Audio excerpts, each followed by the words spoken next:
we have now many big challenges. I mean, last year and this year, and Hangzhou Summit is a very important, season of the opportunities for all of us to address these challenges and these difficulties.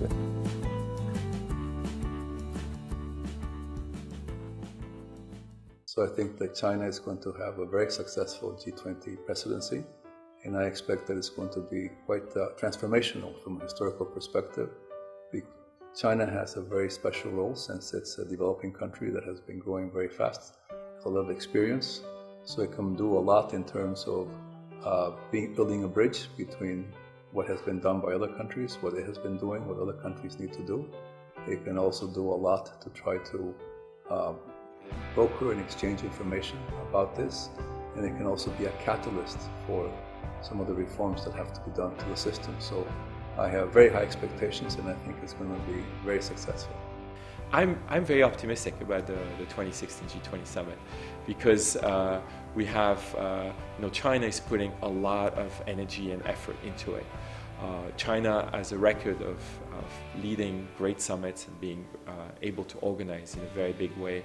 But also, if you have the commitment of the top leadership, that means that it's not just run as a technical summit, but that there will be a lot of political credit put on the line. There will be a lot of effort to use bilateral meetings to prepare the meeting throughout the year to get to some outcomes. So I'm hopeful and positive that this will be a G20 that will be more memorable than many recent G20s. I'm looking very much forward to the outcomes of the Hangzhou Summit.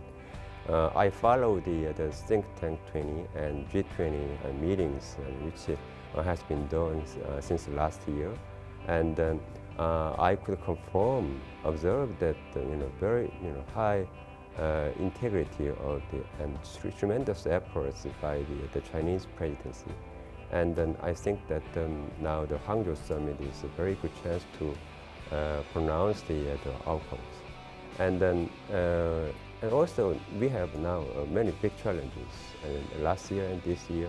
And then Hangzhou Summit is a very important season of the opportunities for all of us to address these challenges and these difficulties. And I really hope that the Hangzhou Summit pronounce the kind of the blueprint for the world economy to go in 5 years, in 10 years, in 30 years, and even in 50 years. Well, like everybody else, we're expecting a lot from the summit, and we are expecting quite a lot from China because China is a very important developing country. And the G20, by its nature, is supposed to be a group of both developing and developed countries, right? And we are hoping that China will be able to introduce and input the problems of developing countries, the kinds of international reforms that developing countries need in the international economy. I do pay more attention to that, precisely because China is the host.